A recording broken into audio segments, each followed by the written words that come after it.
All right, excited to do another collector showcase. We'll be putting a spotlight on soccer cards in a specific parallel and a specific set. I am joined by James. He is on Instagram at Mad City Collector. I am excited as I'm looking at this before we're going to show everyone. I'm excited to dive in and talk about your collection, but how are you doing? Are you excited to talk about your own cards? I would assume yes, because most people are. Yeah, for sure, for sure. Good to dive in and be able to appreciate all these cards that I've spent so much time and money collecting. So We'll start here maybe because we don't talk about soccer all that often here. But I would love for you to maybe share just soccer cards, just the current state of soccer cards. Like, how's it going? Like, is it a segment that you feel like is growing? Anything important to share just based on maybe anyone who's paid attention to soccer cards, but maybe haven't dipped their toe into soccer cards yet? yeah, I mean, as a culture, I think it's growing for sure. I think as a lot of other segments of the hobby, there are I think a lot of people have their head down or just collecting, having fun collecting, but then there's also the people who have some discontent with, if manufacturers and, you know, prices or things like that aren't, fitting what their expectations were. Definitely, that. But as a culture, I think it's just growing. It is a niche. I've been in the culture of soccer as a fan for forever. So this was just kind of an extension of that for me. But some people, they've only really been into soccer the last few years, and maybe soccer cards got them into soccer. So it's just, but because it has such a worldwide culture, I think a lot of the growth that I've seen is really been probably in Europe and connecting like Asia to us. Card Hobby opened up their Chinese auction site, and there's tons of amazing collectors there. And so like all these things that shrink the world are kind of bringing soccer collectors together. And I mean, the biggest thing to the culture probably that happened in recent future is that I'm not even sure if you know it existed, but like there are some folks who organized a soccer only essentially show that began right after the national that ran Thursday, Friday, and Saturday. They called the SoCo Expo, Soccer Collector Expo, and that was like a raging success. All the soccer people, that was they that was the highlight of the national for them. So that was just highlighted kind of the collector culture behind it. Outside of getting lost in kind of the cavernous environs of the national itself, where you could really barely find any soccer cards. So that was a great kind of energy boost to the hobby, and I think they're in preliminary stages to get a venue for next year too. So be excited to hear when that's confirmed. Yeah, so I heard about that, and it's I love that, and it's so fun that organizers took it upon themselves to just say, you know what, we're going to shrink the sea a little bit, and we're going to bring people together.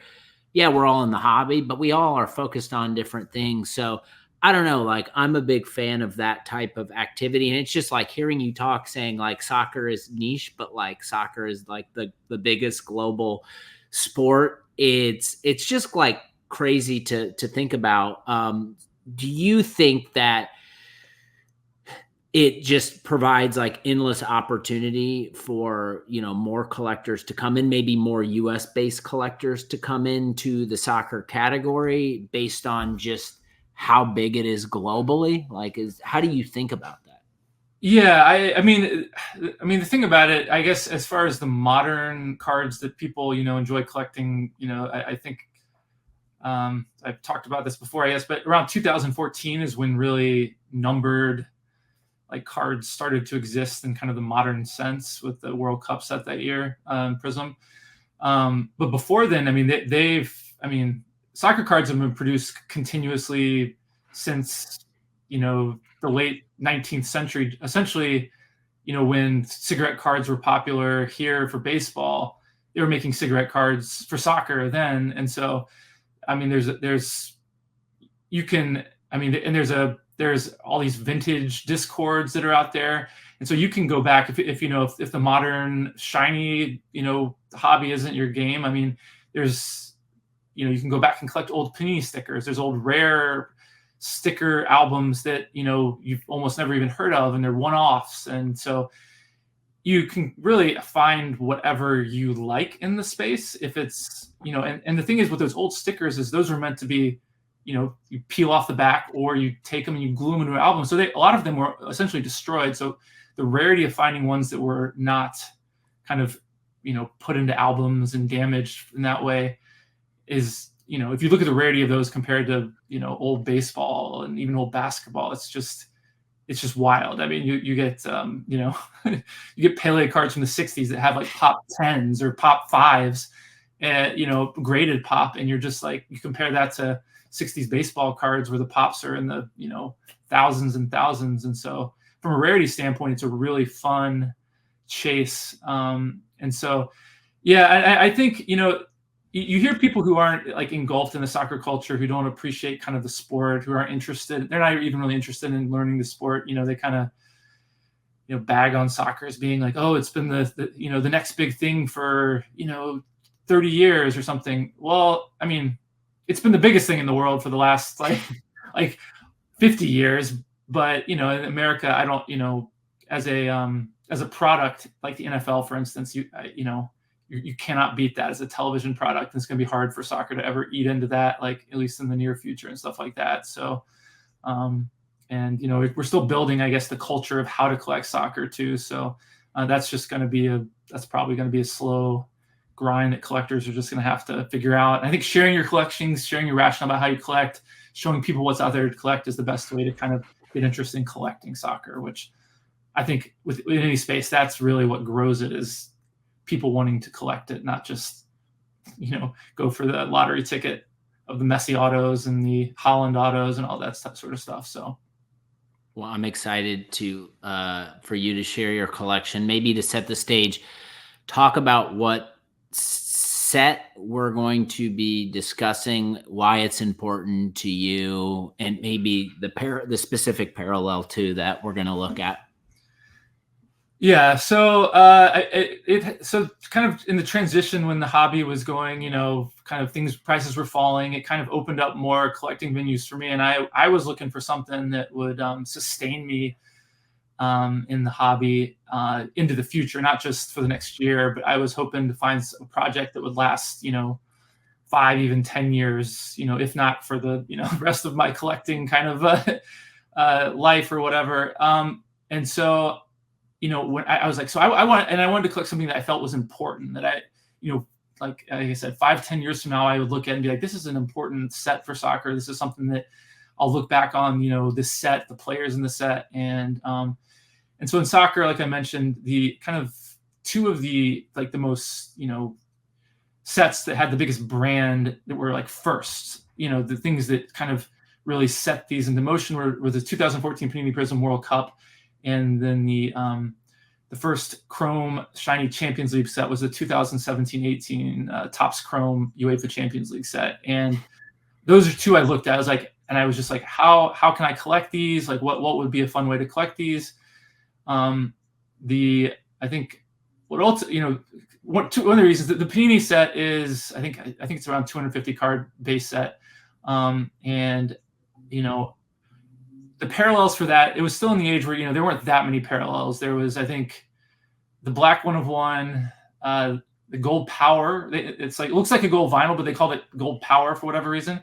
Out of 5, they had the gold out of 10, green crystals out of 25, purple 99, red 150, and blue out of 199. So it wasn't that many, but in that set, aesthetically, I like the color matches, and those were all the really high numbered ones. And I was like, oh, that's not quite maybe as much of a chase as I'd like. And I don't, such a big set. There were a lot of the national teams where I just wasn't too excited about. And so then I started looking at the 2017 Topps Chrome, which aesthetically I liked a lot more, because it's like as we'll see, it's kind of, you'll see it's a full color bleed.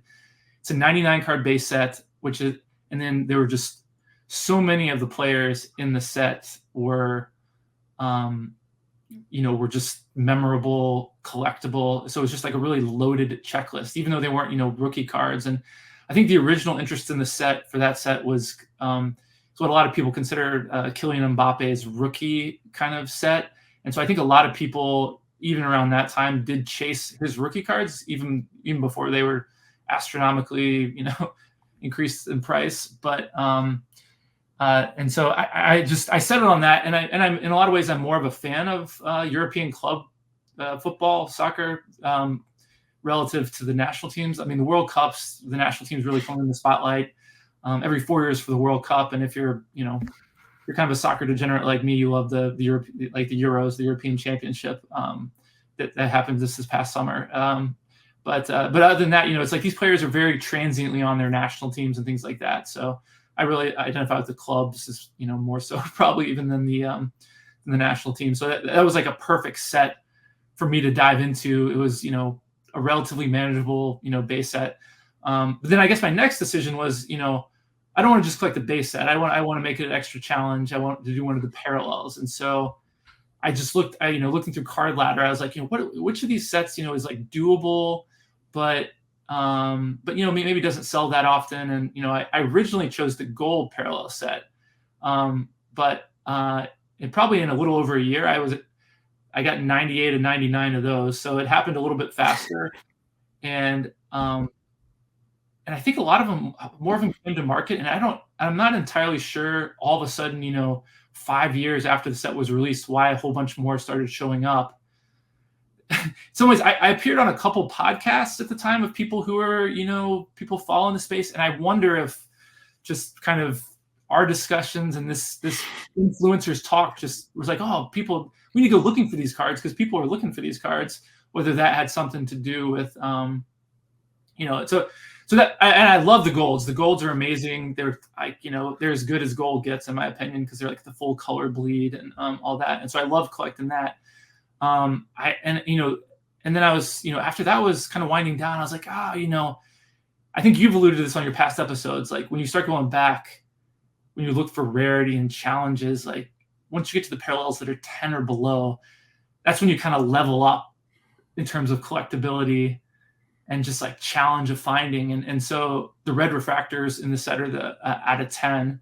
And I mean, so in this set, there's super refractor, red out of 10, orange 25, gold out of 50, green 99, blue 150, and purple out of 250. So there's enough parallels we can collect, kind of to what you want, but not, it's, to be honest, it's like probably the perfect number, to be honest, of parallels. It's enough that are fun, but not so many that you're just kind of inundated, and the whole picture as a whole just looks terrible and stuff like that. You collect the rainbow, it just looks really cool, like an actual rainbow, like of just primary colors type of thing. So anyway, so as you were saying, so I was aspirational. I was like, the reds, like I never see those. Like I think over like 4 or 5 years, maybe there were 20 total public auctions of sales for all the cards in the 99 set. And I was like, this is crazy. Like, maybe I'll just pick up a few. And there was actually another collector who had started collecting the red parallels, and he had a much bigger bankroll than me. And so I was a little worried about getting into like bidding wars with him, because I knew he was going farther than I was on them. And so I had stayed away. But then about a year ago now, he kind of, I guess, lost interest in collecting it, and he put all of his cards up for auction within like 2 or 3 weeks of each other. So it was like 50 different reds within the matter of 2 weeks, and it was like a crazy Seth Soccer Card Corner. Like right after all those auctions, I did a podcast with him, just being like, what just happened, like, and but the unfortunate thing with a lot of those is there was shilling involved, and like a bunch of them didn't get paid, a bunch of them got relisted, and it was just like I couldn't even figure out why, because like these cards are so rare. It's not like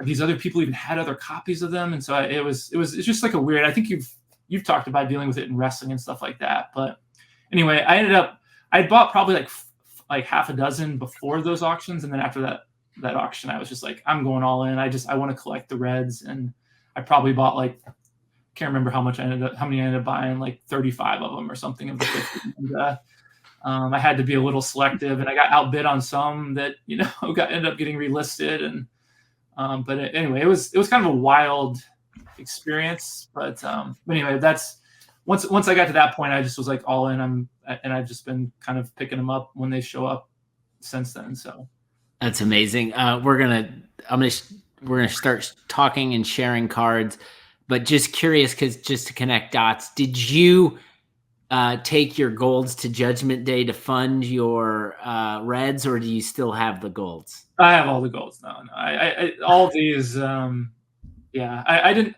haven't had to take much to Judgment Day. Just Good for you. because of my situation, but I mean, I love the golds, visually as much as, it's kind of like, that's partially why I fell in love with collecting the reds too. And I'm willing to like spend what I spend on them, because it's, I don't know. They're awesome. And, I just see the importance of the set. So they're not going to, I don't think they're ever going to decrease in kind of, desirability for people. So we're showing James's collection in the showcase feature and card ladder, and it's quite the feat. So like, this can be Mr. Toad's Wild Ride a little bit. I'll just have you, like, if you want to just tell me if there are cards you want to talk about, just anything you want to call out, just let me know and I can pull up the card and you can maybe talk through it. Yeah, I guess go down a little bit. Let's see here. So I say, one of the first big ones I picked up, keep going down. Let's see. It's by Andres Iniesta, I was going to say. To be honest, this was one of the first, kind of when I was like, oh, I really want to dabble in this. Like, I mean, for anyone who's a fan, he's a legend of the game for Barcelona. I mean, he won like 4 Champions Leagues with them. He won La Liga probably like, I wish I remembered how many times, like 7 or 8 times or something, some crazy number. And then he also won the European Championship with Spain twice, and I was in the 2000 World Cup with Spain. So, and he scored the game-winning goal in the 2010 World Cup. So, anyway, legend of the game. This was the last year he played for Barcelona, so it's kind of cool that it's a playing days card that he just slipped into this set. And there's a few players like that who it was their last year, either for the club or in their kind of prime European playing days. And so, and I remember, so I think I maybe had one other red at this point, and this one popped up from a seller in I want to say Korea, and it was just like I just had seen so few of these, and I was like, oh my god, and so I think they listed it for a crazy bin price, and I kind of offered a crazy price for it, but they accepted my essentially, I think maybe they haggled a little bit, but it was I thought this was maybe like one of the 2 or 3 I was going to get. I wasn't expecting to have so many available. But it just kind of highlights, and one of the things I also like is that a lot of the big clubs have color matches in it. So Barcelona, you can see kind of, at least the trim for this year's set, and, and there's a stripe down the middle of the jersey too that are red. And so it's a lot of the big clubs have, this is a red color match. And so like, I think color matches, everyone talks about gold, but like if you have a good color match, I don't know if anything for me beats a good color match, especially if it's like a really like card like this where it's like such a cool accent. But like if you think of all the clubs that have like the red, like Barcelona has red, like Manchester United, Liverpool, Bayern Munich, and so we can go through like some of those, and so this just highlights, this isn't a rookie, but like for me, this may be one of his, like, maybe other than the Superfractor, this is like his best card for me, like in existence type of thing. And another one, like if you look at the bottom left, I'm pointing at it, like you can see my finger. Thomas Muller in the bottom left there. That just shows another color match. I mean, for Thomas Muller, he's a German international. He plays for Bayern Munich, the biggest club in Germany. He's won multiple Champions League. He won the 2000 World Cup with Germany. So another guy, just like, maybe outside of Messi and Cristiano Ronaldo, like probably, one of the most accomplished players on here, like, along with Andres Iniesta, just like a World Cup champion. He's never won a Ballon d'Or, like as a player of the year, but, Messi and Ronaldo essentially won all of those over the last like 15 years or whatnot. But legend. So like just another like great color match, like, you know, love those sorts of things. Maybe talk about and I think you've mentioned this, and I don't know if there's a card specifically. You mentioned this in one of our previous conversations Yeah. with like uh, Liverpool collectors, and how because they have such a big fan base and collector base, it makes their cards challenging. Maybe in like a set like this, talk about just like how the club plays a role in Yeah. acquisition of certain Yeah. cards. I mean, well, and so basically I don't have any Liverpool cards Oh because wow, Liverpool, you have no Liverpool cards in no, here? because I mean, even I don't even have the lesser ones because well, because like one recently went for auction, a Roberto Firmino, and it was a PSA 9. I mean, unless you're kind of a diehard either Premier League fan, you may not even know who he is. He's a Brazilian international. He was a really, you know, great player for them during kind of their run where they won the Premier League and the Champions League. One came up for auction. I can't remember how long ago it was. And I was like, oh, you know, hopefully I can get this for a good price. You know, like it had last sold for around $2,000, which for PSA 9, I was like, seems pretty high because most of them go for way, you know, way less than that. And I was like, if I can get it for around that, maybe, you know, I guess I will. But then it ended up going for like $3,300, and I was just like, I was like, what in the world? And that's like 10 times what comparable players go for in this set. Like, you know, it's like, you know, I'm trying to think, you know, any of these guys, like, so Gareth Bale, like on the top left there, like, you know, he's a, you know, Welsh international, played for Real Madrid. He scored game-winning Champions League goals. Just absolute kind of almost, you know, really a legend. Injuries kind of derailed some of his career, but like, you know, he was part of like the attack with Cristiano Ronaldo that was just so deadly. Kind of, they won like 3 Champions Leagues in a row and all this stuff. But this one for, a third of the price. This is a PSA 10, and I got it for like a third of the price of a, you know, a PSA 9 Firmino. So it's just like these Liverpool collectors are just so crazy that like this guy is, you know, way more accomplished like than Roberto Firmino, but like the prices are just like don't make sense to the, like, if you were just from the sideline being like, I don't know who this Roberto Firmino is, but then this guy Gareth Bale is just absolute legend. But that just gives you like one example. But So Liverpool, obviously, like the demand is very high. Is there, what would be maybe like what is a club that is next potentially that you actually have cards of? Like who else is tough that you would put maybe in the same hemisphere as Liverpool? Well, so Barcelona is pretty tough. So like the Iniesta I showed, trying to think who else. Chelsea has lots of collectors too. So like the you see David Luiz there on the left there, far left. Oh, sorry, yeah. And so like, you know, they're a fair number. So when it comes to American soccer fans, you can kind of tell what era they became fans in, because if you became fans and if you were a fan of soccer in the late 90s, you're a Manchester United fan. If you were like early 2000s, a lot of people became Arsenal fans. And then Chelsea had a good run in like the late 2000s.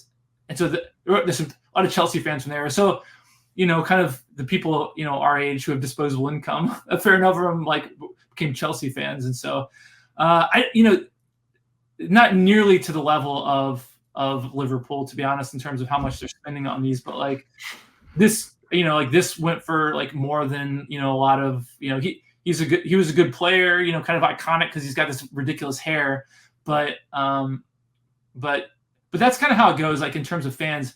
I guess unfortunately for some collectors, Arsenal was not in the set because they didn't make the Champions League this year, and so it's kind of devoid of one of the teams that really does have a lot of passionate collectors. I will say Manchester United. So because I'm a fan, let's see, where is it? Juan Mata. I think I saw him. I think he's up above. Let's see. So well, there's Paul Pogba, but anyway, I think Juan Mata. So like, so he's a good Spanish player. He actually won the Champions League when he played for Chelsea, then transferred to United, kind of in his mid-20s. But and he had, you know, pretty good run with United. But like, so I have one of my, you know, friends I chat with on Instagram from the UK is a big United fan, and he has like the whole Manchester United run of, you know, he like, I don't know how he found them all, but he got them, and this was one that popped up on eBay for a buy it now, and It was like $200, and I bended immediately as soon as I saw it. One of my other friends had like made me aware of it. I was just like, because someone would have bend it within, a day for sure. And I probably would have paid. And my friend who I talked to, I told him I got it. He's like, I will pay you 3 times what you paid for it right now. And I was like, I don't think so. But he already had one. He said he would collect all 10 if you could. So it gives you an idea. Like this guy's, Yes. just a middling guy, and like a lot of these collectors out here, he doesn't post his, like, this United collector doesn't post his cards that often, but it's but that's what happens with a lot of these. Like a lot of these ones that you don't see up for auction, they are just like locked in kind of these player collectors' hands, and so like, yeah, that just shows you like this is not a card that anyone's going to speculate on. A smart dealer would have bought it before me and tried to sell it back to me, which I think does happen in the space of like this set, which I have to watch out for. I have to kind of be quick on the draw with some of these, because I've definitely had situations where they just got to like an auction or a bin before me and like I ended up having to buy it back for they ended up grading it and I have to buy it back type of thing. So that definitely happens. I'll maybe ask you what for a card that maybe fits this profile, and you've given some examples, but we've talked individually like about just like the team collecting, set collecting, like the impact, and like we see today, like it's really notable for us to like look at something like PMG basketball in the 90s and see like, common players selling for thousands of dollars. But like in reality, it's someone who needs that common player for their set. So is there like a specific card that stands out to you within your collection of like maybe something after you got done buying it, you were just like, I can't believe I paid that for that card, but I needed it for my set? There's probably too many examples of that. Let me see. I'm trying to think of like the best example for it. So the funniest one is a guy, Boss Dost. Let me see. Where is he? Where? He's a Dutch international. I guess I should just DOST. Yeah. DOST. There we go.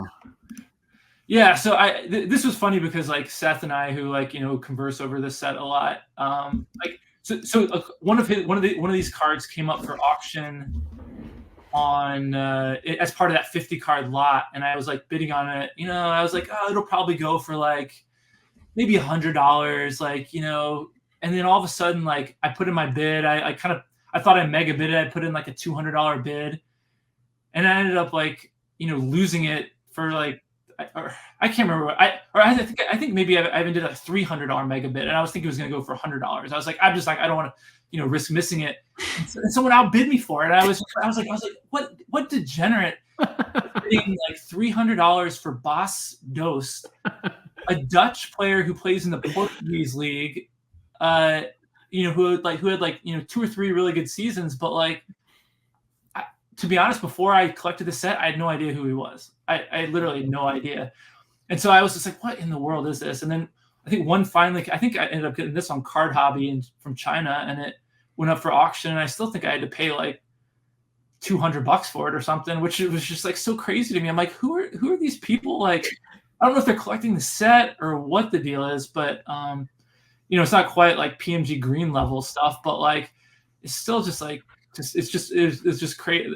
This was fun. We were just like, who is this? I want to see who bought this. Like, is it a Boss Dost collector? Is it a Sporting Club Portugal collector? Like, who is this? Like, and that's kind of what I realized, is there are collectors for a lot of either clubs, if not players, clubs in this set, and they want to collect. At the for instance, at the at the Soko Expo, I met a guy who. He collects all of the rainbows for all the guys from the Italian league. And I was like, oh, can I, would you sell any of these? He's like, no, I'm, trying to put together the rainbow for all these. And I was just, so a lot of the Italian guys are pretty, I mean, in one story, I have a copy of of Apollo Dybala, who's on there. Who I don't know. You can for visual reference, you can pull him up. He's a Argentine. How do you spell his last name? Dybala. E-Y. Oh, D. Sorry, D is in dog. Sorry. E-Y-D. No, sorry. Starting with D. Oh, D. D-Y. D-Y will probably bring it up. Let's see. Or, oh no, B-A-L-A. That's weird. There we go. Have to have it. Anyway, so yeah, he played for Juventus during a stretch where they dominated kind of Serie A, the Scudetto, which the trophy for the Italian league winner. And so he has a following of people who are fans of Italian Serie A. And so I've had probably half a dozen people ask me if this card's for sale. Mm. They're just like, the more people ask, the less likely I am going to sell it. For sure. I'm one of, yeah, you know, some people like, you know, take it as like, oh, I can maybe like get a good price on this. I'm like, the more people offer, the less likely I've even considered selling it. And this one guy kept asking me about it, and I saw PSA 10 come up for sale on Card Hobby, and this guy couldn't figure out how to use Card Hobby, and he's like, I'll pay you $200 on top of what the winning price is for the auction.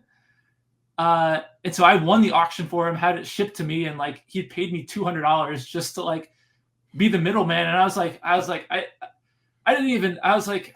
it was kind of a pain in the butt because you got to get it shipped from China and all that stuff. But I was like, this guy, you know, it was just like crazy. I was happy I was able to get it for him because this was like his, other than the Superfractor, this was like the last one for the rainbow for him.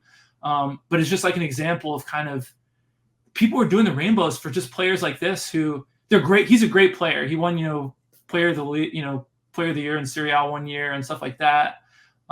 Really fun player to watch, but it's just another example of kind of the culture. There are culture behind teams in soccer, and you know, even and the like the standout players for those, like this just the casual fan has really no idea about. And that was just like showed kind of the passion, but and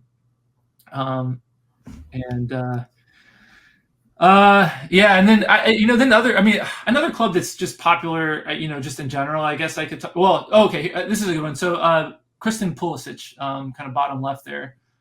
So this is one I recently bought. So it's a BGS8. He's the only, you know, American international in the set, and so his stuff is just really popular. And this is one where there was a collector who I knew. He's actually kind of a dealer, but he kind of likes collecting Kristen Pulisic stuff just because he knows that it'll always move when he sells it. And I saw him posting about it, saying he wanted one, and this one came up for auction. I'm like, God, I'm gonna have to bid against this guy to win this. But I was like, absolutely not. Whatever it takes, I'm not gonna let this get into this guy's hands because he's just gonna try to sell it to me back for 2x, like hold me hostage for this. And so I kind of went crazy high on this one, to be honest. And then he lost it, and when I posted it, he's like, "Oh my God, I thought no one was going to outbid me for it." Yeah, I know. Like I was not going to let you do this. You're the reason why I went. Yeah, you're the reason I was like, this went so high because I was literally not going to let you win this. And it was just because it just happened. Like he's kind of the, you know, he's been kind of the best American player for probably the last 4 or 5 years now. And some people, he has cards from 2016, so this is not really technically a rookie, but in soccer we're kind of loose with the term rookie, kind of rookie material. So it's not technically a rookie. Getting into the whole conversation of what a rookie is in soccer is kind of is point of contention. But this is, you know, out of 10 and probably, you know, the best set of his from his like early years. So it was just like, this one was one I was just not going to let get into like a dealer's hand. And that's what you kind of have to worry about when you get these sets where the prices start to escalate, is that once, you know, dealers get into the mix, people who are looking to kind of buy them and, you know, flip them back to collectors, it's always a dynamic in the market that you're just kind of, you know, somewhat in conflict with, because I'm collecting the cards, and so I don't want to be, you know, just have a dealer buy it just to sell it back to me when I could have just bought it in the first place, type of thing. So It's always it's the reality of it. Of the situation and everything. But and sometimes dealers who find cards and bring them to you, that's obviously of value to you as a collector. But just outbidding you for cards on eBay and then selling them back to you is always I think you said that recently. What was that card that they got binned? I think you just talked about it in your Prism episode. It was like it was the black 2014 for somebody in your the Matt Ryan. Yeah, you're like, this is going to show up for 5x. Like, yes, I'm waiting for it. And so it's just like, it's just like that's just like so frustrating. Like from a collector standpoint, when you're just trying to collect the card type of thing. But yeah, like I said, I wasn't gonna let this happen with this card. But anyway. So is there? I maybe as we're kind of rounding the corner, is there specific card of a player or like an acquisition story that like might be like a good punctuation point to this, like that you want to make sure that we talk about? I'm trying to think of which ones. Well, I mean, so if you go to the bottom left, there's the Luka Modric. Oh, sorry. Oh no, go back up. Sorry. Keep going. It was on the screen a minute ago. Let's see.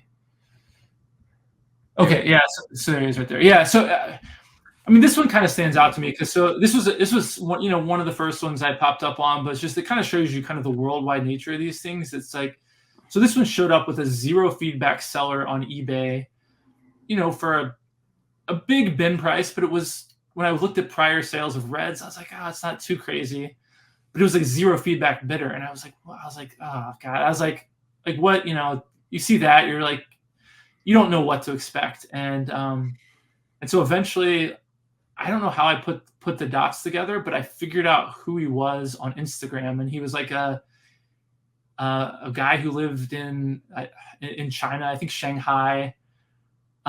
He had maybe like 20 followers on Instagram, but he had legitimate stuff and he looked like a legitimate collector. And I contacted on it, and I just got talking to him as a collector and realized he was kind of a legit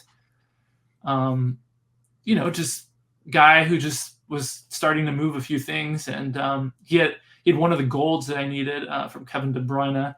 And we kind of just made a deal. And, I think it was the first time I just had something, kind of took a leap of faith and had something shipped from China from somebody who, when the package arrived, I was like, he seemed legit. You can kind of get a vibe for people. But I was like, what am I going to do if like this packet shows up? I mean, I did it PayPal, goods and services, so I just to protect myself. But like, I was like, it was a pretty sizable sum of money. It was the first time I kind of took a leap of faith, like being shipped from a country that I'd never really bought from before. And clearly it got here, and this was kind of one of my favorite ones in the collection because it's a PSA 10 Pop 2. And another one was in that that lot of 50 that I was talking about sold. There was some sketchy bidding behavior for it, but it got paid at like 10K. Oh wow! But the bidding behavior was pretty sketchy, but it got paid, and I was just like, and I don't know what to think of that when like there was a collector who paid the amount for it. So I guess in theory you could say it's worth that, but anyway, and it was like over 3 times what I paid for it, and I was just like, I got a copy of it because if it had come up and there was a paid comp out there for 10K, I was just like, sellers aren't going to be like, kind of be like, oh, actually, I know someone paid 10K for it, but I'll give it to you for 5K. No one's going to like do that type of thing. So it's just like so that's kind of a weird. So it's like I'm glad I have it. It's from a team, from a player, the only player to win the Ballon d'Or from like that 15-year stretch where Messi and Ronaldo kind of had a stranglehold on it. So it's it's kind of one of the first ones where I kind of took that kind of leap of faith, kind of to really go globally and to search for these things, which is kind of an awesome thing about soccer just in general. So that was an amazing story. So I guess just in closing on this specific project that you're working on and the time you spent, the money, the just time, energy, what is maybe the greatest lesson you've learned so far and during this collecting project that you'd share with anyone listening? Well, yeah, I think for me, it's just balancing patience versus, being aggressively picking these up. And I probably have definitely kind of been more on the aggressive side of things going on. And sometimes, and I think it balances out in terms of like when you get things, like I got the Juan Mata for 200, which I thought was a good deal.